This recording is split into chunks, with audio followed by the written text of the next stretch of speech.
Hey, good morning guys. Today, I'm going to talk about the history of Scropion, why it closed so soon, what they're going to do with Scropion, and what possible ride's going to go replace it. Anyways, I hope you guys enjoy this video, and see you in the next clip. Scropion opened in 1980 in the Timbuktu area of Busch Gardens, Tampa Bay. The original color scheme for this coaster was actually orange and black instead of the retirement color of red and blue that it had.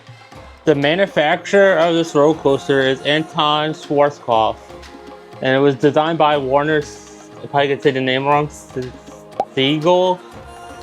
And the model is a Silver Arrow, and this is actually one of the few models that actually were mounted to the ground. All the other ones are like for carnivals, and so it's a travel model.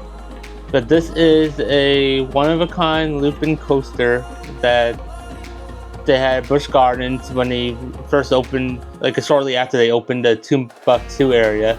Then once they rebranded the area to Pantopia, they made this a red and blue coaster instead of the orange and black coaster.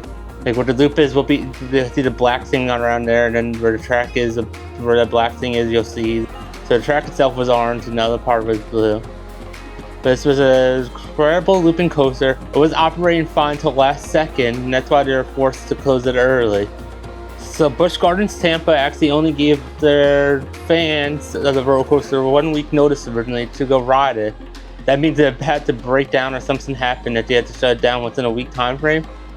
Then after that, like a couple days after, they decided to extend it just so the fans could travel to ride it. But here's what actually went wrong with the Scropion.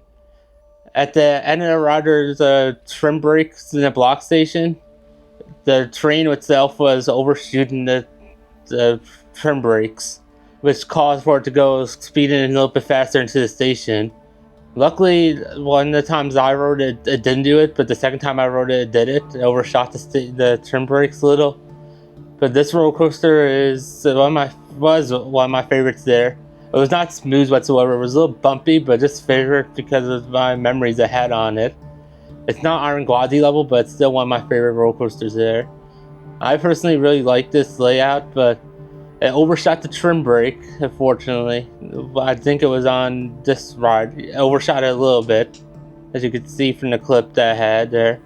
And it looks like they had to get a replacement part, and that, since Anton Schwarzkopf is not a company anymore, it's hard to get the replacement part for them because of that.